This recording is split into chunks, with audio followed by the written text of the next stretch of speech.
안녕하세요. 김태현의 현명한 투자자 방송 시작하겠습니다. 오늘은 LG 디스플레이에 대해서 좀 말씀드리겠는데요. 지금 보여주고 있는 매출과 손익은 지난해 3분기 기준으로 매출과 순손익을 따진 겁니다.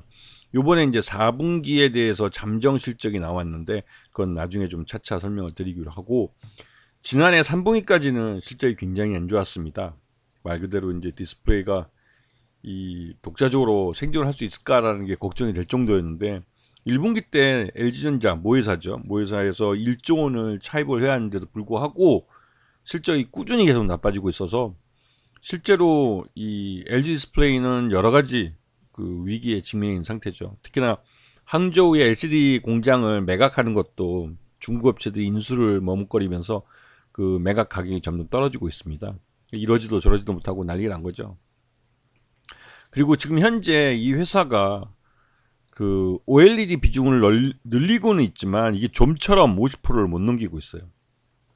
전체적으로 이 IT 쪽에서 발생하는 이 매출 규모도 지금 40%대에 머물러 있고, 이게 이제 OLED가 늘어나야 줘야만 이 LG 디스플레이는 실적이 좋아지는데, 이 OLED가 좀처럼 50%를 넘지 못하고 있어서 전체적으로 실적을 까먹고 있는 상황이기도 합니다. 그래서 지난 3분기 기준으로 봤을 때 매출 외형도 영업 손실도 뭐 다 실적 보면 형편이 없죠. 그러다가 요 4분기에 아주 기적적으로 영업이익과 당기순이익과 이거 다 흑자 전환하는데 성공을 했습니다. 그런데 흑자 전환했다는 게 규모가 그렇게 크지는 않고 분기 기준으로 했기 때문에 온기로 봤을 때는 여전히 대규모 적자를 보고 있는 상황이죠. 그래도 이 분기 기준으로 드디어 적자에서 흑자로 거의 한 7분기 만에 돌아섰다는 게 의미가 있기는 있습니다. 이제 흑자를 낼 수 있는 기업이란 걸 보여준 거죠. 분기 기준으로. 그리고 최대주 전자재, 그러니까 LG전자가 최대주로 37% 갖고 있는데요.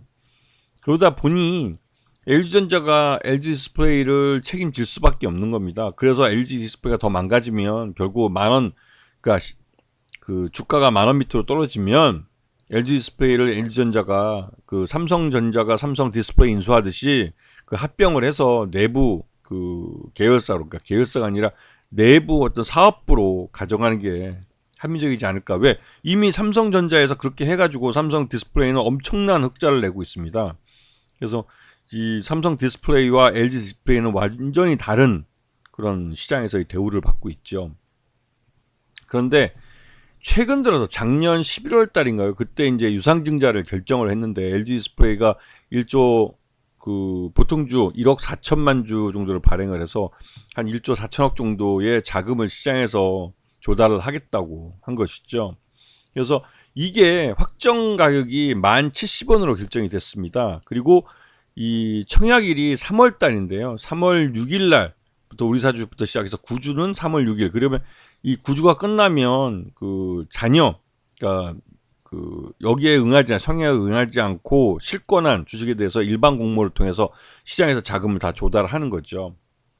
이렇게 해서 1조 4,300억을 지금 조달을 하겠다고 그러고, 추가적으로 차입을 하지 않겠다라고. 왜? 유상증자 성공을 하면 1조 4천억이라는 현금이 들어오기 때문에 LG 디스플레이가 추가적으로 시장을 통해서 차입을 할 필요가 없다, 이렇게 말을 하고 있는 거죠.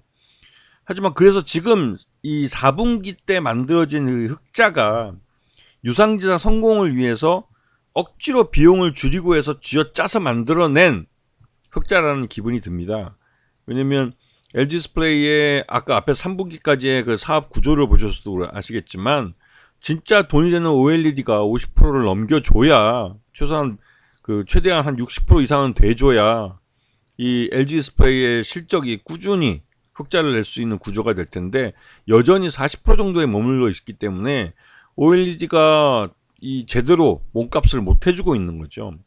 이런 결정적인 이유 때문에 LG 디스플레이는 발목이 잡혀 있는 겁니다. 거기다가 이 중국 항저우에 있는 LCD 공장을 매각하려고 하는데, 이거 매각도 여의치 않고 중국 업체들이 잘 나서지 않는 거죠. 이거 시간이 지날수록 LCD 공장은 값어치가 점점 떨어집니다. 지금이야 중국에서 LCD가 디스플레이의 표준이다시피 하니까 그렇지만, 중국도 어느 순간에는 OLED로 점프해서 올라갈 가능성이 큽니다. 중국의 가전업체들도 이제 이런 대중화된 중저가 브랜드뿐만 아니라 중고가의 이제 프리미엄 제품도 넘보기 시작하기 때문에 OLED 디스플레이를 생산도 하고 채용도 하는 제품들도 나오기 있는데요. 그럼에도 불구하고 중국 쪽에서 워낙 느리게 움직이고 있기 때문에 먼저 이동을 한 LG 디스플레이나 삼성 디스플레이 같은 경우는 이 프리미엄급을 통해서 어느 정도 매출의 안정성을 가져가지만 이게 규모의 경제를 달성해 줄 만큼 되지 않기 때문에 오히려 LG 디스플레이 같은 경우는 이 손익분기점을 못 넘기고 있다고 보는 게 맞죠. 그래도 비용 통제를 통해서 어찌어찌 했든 지금 분기 기준으로 영업이익을 흑자로 전환시켜 놨기 때문에 이 실적을 갖고 3월 달에 유상증자를 할 겁니다. 그리고 이제 4월 중순이나 5월 달에 가서 이제 발표하는 실적에서는 적자로 다시 돌아서겠죠. 왜냐면 이 LG 디스플레이가 앞에서 말씀드렸지만 주력으로 삼고 있는 OLED가 아직 시장에서 이 매출 규조에서도 한 40% 정도밖에 차지하지 못하기 때문에 이 확실하게 실적을 플러스로 돌려놓을 만한 모멘텀이 지금 부족한 상태예요. 그래서 LG 디스플레이가 작년 4분기는 어쩌지해서 이 비용을 극도로 쥐어짜가지고 영업이익을 흑자를 만들어냈지만 이게 유상증자 성공을 위한 어떻게 보면 떡밥이라고 생각되는 거죠. 그렇기 때문에 LG 디스플레이가 확실하게 흑자로 돌아서기에는 아직 먼 시간이 필요하다 이런 생각이 좀 듭니다. 아시겠죠? 자, 오늘 방송 여기서 마치겠습니다. 감사합니다.